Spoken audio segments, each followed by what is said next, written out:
Olá, vamos dar continuidade à discussão que vimos fazendo do capítulo 2 da parte 3 do Anti-Düring.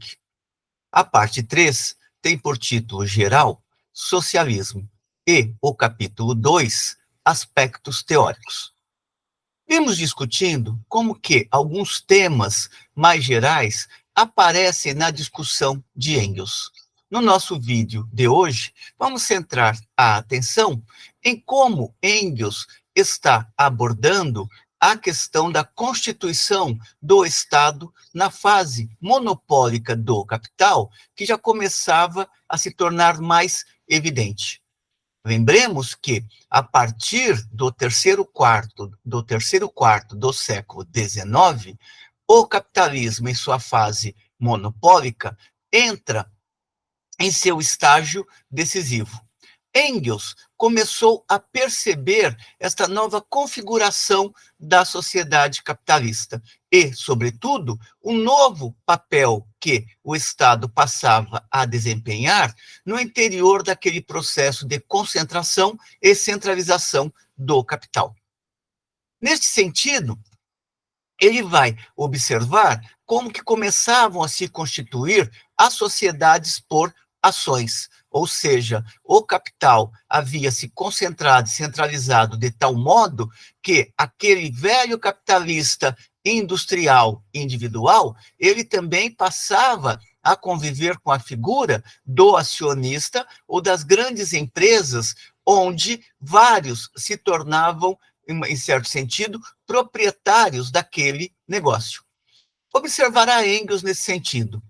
Tanto o período de alta demanda industrial, com sua irrestrita inflação de crédito, como a própria crise gerada pela ruína de grandes estabelecimentos capitalistas, impelem para a forma de socialização de consideráveis massas de meios de produção com que deparamos nas diversas espécies de sociedades por ações. Além da questão das sociedades por ações, aqui Engels também já visualiza um outro elemento fundamental que será retomado por Rosa Luxemburgo em seu estudo Reforma ou Revolução, mas que também estará presente no livro de Lenin, O Imperialismo, Estágio Superior do Capitalismo, ou então de Bukharin sobre o imperialismo. Trata-se aqui da questão do crédito, como que o crescimento, a expansão da sociedade capitalista também colocará o crédito como um mecanismo fundamental para evitar ou para conter possíveis crises periódicas. No entanto, para estes autores, o crédito ele não elimina a possibilidade das crises, e sim ele cria novas condições para que crises periódicas se realizem. Fica aqui a indicação destes três estudos: Reforma ou Revolução, de Rosa Luxemburgo, O Imperialismo, Estágio Superior do Capitalismo, de Lenin, e O Imperialismo, de Bukharin. Feita esta consideração inicial, Engels vai observar, então, qual é o novo papel que o Estado cumpre no interior da sociedade burguesa à medida em que o capital monopólico se desenvolve. Dirá ele, em certa fase do desenvolvimento, essa forma também já não é suficiente, ou seja, fazer a sociedade por ações, ela já não é suficiente para garantir o desenvolvimento do capitalismo. O representante oficial da sociedade capitalista, isto é, o Estado, é obrigado, então, a assumir a condução do processo. Essa necessidade de transformação em propriedade do Estado aflora, primeiramente, no caso das grandes instituições de intercâmbio, correios, telégrafos, ferrovias. Ou seja, o Estado passa a desempenhar um papel fundamental enquanto garantidor do processo de produção e reprodução do capital. Assume, sob a forma de Estado investindo no interesse público, certas demandas ou certas áreas que são do interesse do capital. Correios para viabilizar a comunicação, o que é fundamental para o capital, telégrafos, idem, e ferrovias, idem. Portanto, o Estado não intervém em qualquer setor de atividade, e sim naqueles que são funcionais para o desenvolvimento da lógica do capital. E prossegue Engels. Enquanto as crises revelaram a incapacidade da burguesia de continuar administrando as modernas forças produtivas, a metamorfose das grandes instituições de produção e intercâmbio em sociedades por ações e propriedades do Estado mostraram a dispensabilidade da burguesia para este fim. Observemos que, no item anterior que tratamos há pouco, ou no vídeo de número 4, Engels está abordando fundamentalmente a questão das crises e como elas são inevitáveis para a ordem do capital. Portanto, a parte anterior a esta discussão, ela vai tratar fundamentalmente, ou tratou fundamentalmente, da questão da crise. Aqui, Engels vai retomando esta discussão brevemente para mostrar como que, na medida em que o capital é incapaz de debelar as suas crises, o Estado se vê na necessidade de cumprir novas funções para garantir o processo de produção e reprodução do capital. Daí que todas as funções sociais do capitalista passam a ser exercidas por funcionários remunerados, ou seja, aquilo que chamamos hoje por funcionários públicos. Não quer dizer que todas as funções, mas aumenta a participação via Estado do funcionalismo público a fim de constituir uma burocracia capaz de garantir ou de favorecer o processo de acumulação do capital. Todas as funções sociais do capitalista passam a ser exercidas por funcionários remunerados. O capitalista não possui outra atividade social a não ser embolsar rendimentos, destacar cupons e apostar na bolsa, onde os diversos capitalistas tiram capital uns dos outros. Aqui ele está se referindo também à necessidade que se coloca para o capital de constituir um corpo burocrático para garantir a alta rentabilidade da empresa. Na fase anterior, o capitalista individual é que gerenciava o seu próprio negócio. Agora, além daquele corpo de funcionários do Estado para garantir o bom desenvolvimento do capital, também se constituem corpos gerenciais, corpos de administradores, corpos burocráticos para viabilizar o processo de acumulação capitalista naquelas unidades que se tornaram verdadeiros complexos industriais. Há uma discussão bastante interessante sobre isso, sobre o aparato de Estado e a constituição de um corpo burocrático para gerir os interesses do capital, no livro de Ralph Miliband, O Estado na Sociedade Capitalista. E fica aqui também a recomendação para a leitura deste importante, claro, livro de Ralph Miliband. Portanto, todas as funções sociais do capitalista passam a ser exercidas por funcionários remunerados. O capitalista não possui outra atividade social a não ser embolsar rendimentos, destacar cupons e apostar na bolsa, onde os diversos capitalistas tiram capital uns dos outros. Tendo o modo de produção capitalista afastado, primeiramente, os trabalhadores, ele passa agora a afastar os capitalistas e os remete, a exemplo do que ocorreu com os trabalhadores, à população supérflua, embora no primeiro momento não os atire ao exército industrial de reserva.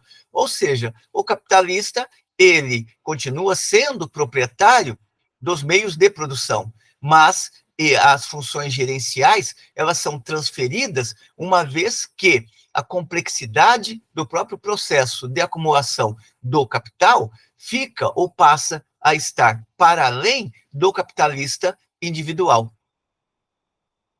Prossegue Engels. Nem a metamorfose em sociedades por ações, nem a metamorfose em propriedades do Estado, lembremos que ele se referiu à questão dos correios, das ferrovias, do telégrafo, retiram das forças produtivas sua qualidade de capital. O Estado moderno é a organização que a sociedade burguesa monta para sustentar as condições exteriores gerais do modo de produção capitalista contra ataques tanto dos trabalhadores como de capitalistas individuais. Aqui, uma importante questão. Primeira delas, o Estado não deixa de manter de pé o seu aparato repressivo, uma vez que é necessário debelar movimentos violentos da classe trabalhadora, ou greves mais radicalizadas. Mas, ao mesmo tempo, o Estado ele tem que gerenciar os interesses das frações de classe. Os interesses da burguesia como conjunto são um só, o que não significa que da diversificação atingida pela sociedade capitalista deixem de brotar interesses específicos das frações da classe burguesa, os interesses do capital industrial, do capital financeiro, do capital comercial, do capital exportador e assim por diante. Daí que o Estado ele vai se apresentando cada vez mais como uma espécie de capitalista total ideal, aquele que gerencia os interesses das frações e, ao mesmo tempo, os interesses da burguesia no seu conjunto. Essa passagem é por demais interessante. O Estado moderno é a organização que a sociedade burguesa monta para sustentar as condições exteriores gerais do modo de produção capitalista contra ataques tanto dos trabalhadores, e aqui está a dimensão repressiva do Estado, como de capitalistas individuais. E aqui está a questão das frações de classe no interior da sociedade capitalista. O Estado moderno não deixa de ser uma máquina essencialmente capitalista. É o Estado dos capitalistas, é o capitalista global ideal. E é o capitalista global ideal porque ele passa a assumir as funções, em grande parte, de gerenciamento dos interesses do conjunto da burguesia, portanto, das frações de classe e da burguesia enquanto um todo de classe. Quanto maior é o número de forças produtivas que ele, o Estado, assume como sua propriedade, mais ele se torna um capitalista global real. Maior é o número de cidadãos do Estado que ele expolia. Os trabalhadores permanecem trabalhadores assalariados, proletários. A relação com o capital não é revogada, ao contrário, é levada ao extremo. Só que, chegando ao extremo, ela sofre uma reversão. A propriedade estatal das forças produtivas não é a solução do conflito, mas obriga em si o meio formal, o manejo da solução. Ou seja, mesmo o Estado intervindo cada vez mais na economia, o que não é agradável para os burgueses dentro do pensamento liberal, mas aceitam, uma vez que passou a ser uma necessidade, mesmo o Estado intervindo na economia, as crises, elas não deixam de ser debeladas, elas continuam a ser crises periódicas. Essa solução, prossegue Engels, só pode residir no reconhecimento efetivo da natureza social das forças produtivas modernas, ou seja, na colocação do modo de produção, de apropriação e de troca em consonância com o caráter social dos meios de produção. E a única maneira de isso acontecer é a sociedade tomar posse abertamente e sem rodeios das forças produtivas. Desse modo, observa Engels, a anarquia social da produção é substituída por uma regulação socialmente planejada da produção, de acordo com as carências, tanto do conjunto como de cada indivíduo. Aqui ele está colocando as funções que o Estado desempenha como articulador dos interesses de cada capital privado e do conjunto dos capitais. Isto não quer dizer que desapareça a anarquia no interior da sociedade burguesa. Lembremos que no vídeo anterior destacamos como Engels atenta não apenas para as crises, mas também como que as crises são resultado da anarquia que reina na produção social. À medida que o modo de produção capitalista vai transformando a grande maioria da população em proletária, observa Engels, ele cria o poder que é forçado a realizar essa revolução sob pena de perecer. Aqui ele começa a apontar qual seria o outro papel desempenhado pelo Estado na medida em que os proletários conseguissem realizar a revolução, portanto, conseguissem realizar um processo de superação da ordem do capital. E essa possibilidade estava aberta, uma vez que, tanto na leitura de Marx quanto de Engels, quanto mais o capital se desenvolve, mais ele produz as suas contradições internas, mas também produz a classe trabalhadora. E essa, a partir do momento em que tomasse consciência dos seus reais interesses, acabaria, cedo ou tarde, se contrapondo, enquanto classe consciente de seus objetivos, à ordem burguesa. A partir daqui, Engels começa a discutir o que seria o Estado o Estado sob controle dos trabalhadores, portanto, o Estado proletário. Dirá ele, o proletariado assume o poder do Estado e transforma os meios de produção, primeiramente, em propriedade do Estado. Desse modo, ele próprio se extingue como proletariado. Desse modo, ele extingue todas as diferenças e antagonismos de classes. E, desse modo, ele também extingue o Estado enquanto Estado.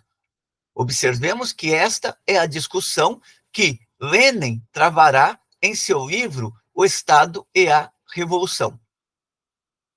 A sociedade que tivemos até agora, prossegue Engels, que se move por meio de antagonismos de classe, necessitou do Estado, isto é, de uma organização da respectiva classe expoliadora para sustentar suas condições exteriores de produção, ou seja, principalmente para reprimir pela força a classe expoliada nas condições de opressão dadas pelo modo de produção vigente.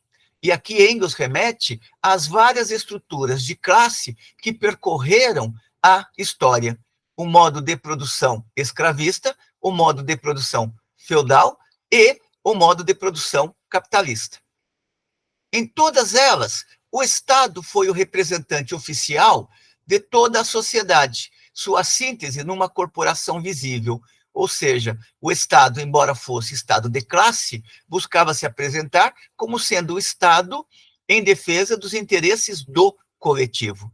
Lembremos que na leitura de Marx e Engels, o Estado é sempre um Estado de classe. Enquanto o Estado existir, isto significa que as contradições de classe no interior da sociedade não deixaram de se fazer presentes. O Estado da classe que, para sua época, representou toda a sociedade, na antiguidade, o Estado dos cidadãos escravistas, na Idade Média, o Estado da nobreza feudal e, em nosso tempo, o Estado da burguesia, tende a desaparecer sob o controle do proletariado, ou seja, a forma estatal tende a se diluir à medida em que o modo de produção comunista fosse consolidando as suas bases. Tornando-se, por fim, de fato, o representante de toda a sociedade, ele próprio se torna supérfluo. No momento em que não houver mais classe social para manter em opressão, no momento em que forem eliminadas, junto com a dominação classista e a luta pela existência individual, fundada na anarquia da produção antes vigente, também as colisões e os excessos delas decorrentes, nada mais haverá para reprimir, nada mais haverá que torne necessário um poder repressor específico, um Estado. Aqui emerge uma discussão importantíssima no interior do pensamento marxiano e engelsiano.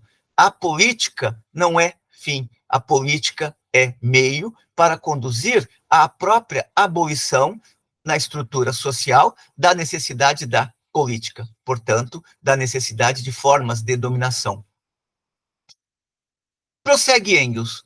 O primeiro ato no qual o Estado realmente atua como representante de toda a sociedade não representante formal, como no caso das estruturas de classe até então vigentes, mas como representante real do coletivo dos trabalhadores visando a supressão do próprio Estado, o primeiro ato no qual o Estado realmente atua como representante de toda a sociedade, a tomada de posse dos meios de produção em nome da sociedade, é, ao mesmo tempo, seu último ato autônomo enquanto Estado. De esfera em esfera, a intervenção do poder estatal nas relações sociais vai se tornando supérflua e acaba por desativar-se. O governo sobre pessoas é substituído pela administração de coisas e pela condução de processos de produção.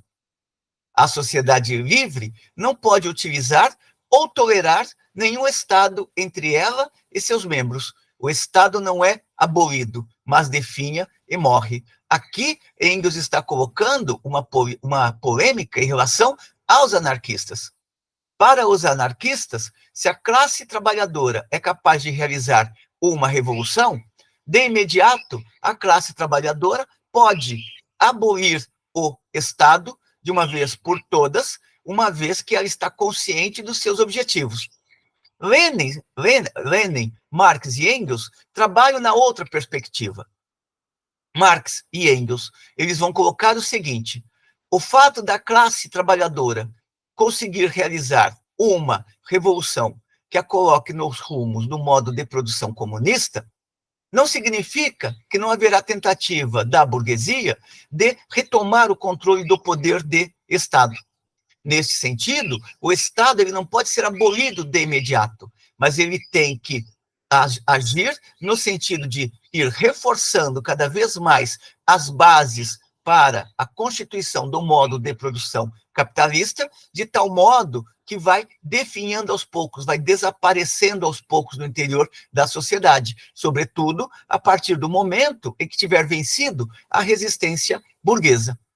Do ponto de vista fílmico, há um que é bastante interessante para tratar ou para tocar nesta questão, que é o filme Doutor Zhivago, um filme dos anos 1960, muito bonito, diga-se de passagem, mas que mostra como que a revolução teve que se defrontar com a resistência burguesa e como que isso colocou novas contradições para a Revolução Russa, que acabaram por reforçar a burocracia e não extinguir a burocracia.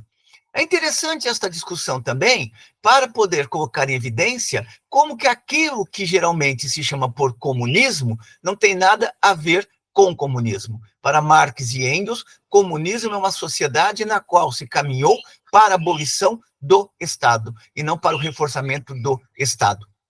Lembremos também aqui um outro texto, que é o texto de Lenin, Diário das Secretárias.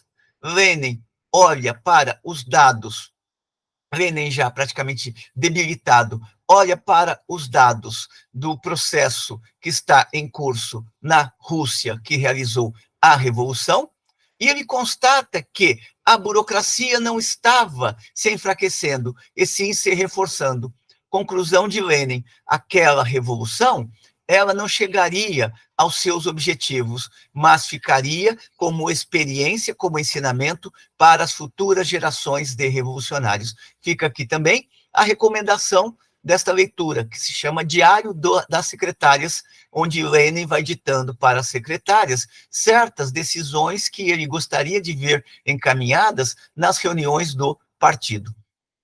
Neste sentido, é que Engels está colocando que o Estado não é abolido, e sim vai definhando. Ou seja, o Estado não desaparece de uma vez, de imediato. Feita a revolução, desaparece. Pelo contrário, ele se mantém como um aparato de dominação, só que desta vez um aparato de dominação sob o controle do proletariado. É o que Marx chamava por ditadura do proletariado. A ditadura da maioria sobre a minoria. Mas esta ditadura não tem por finalidade consolidar novas estruturas de poder, e sim servir de meio para a abolição das formas de poder. Lembremos ainda uma passagem interessante ou importante de Marx, que está no livro A Sagrada Família. Dirá lá Marx: para nós, o proletariado não é categoria sacrossanta da história. O proletariado só tem importância histórica se, em seu processo de luta contra a burguesia, estabelecer uma sociedade na qual não existam mais formas de dominação. Fica aqui também a recomendação para a leitura deste livro escrito conjuntamente por Marx e Engels, que se chama A Sagrada Família, ou Crítica da Crítica. É isso por hoje. Espero que tenham gostado da discussão. Como sempre, encaminhem suas considerações positivas ou negativas, a fim de que possamos cada vez mais melhorar o nosso trabalho, contribuindo assim com as jovens gerações de estudantes e de pesquisadores. Em um próximo vídeo, discutiremos a parte final deste capítulo de Engels, dos aspectos teóricos, que é o segundo capítulo da parte 3 do Anti-Düring. Até uma próxima.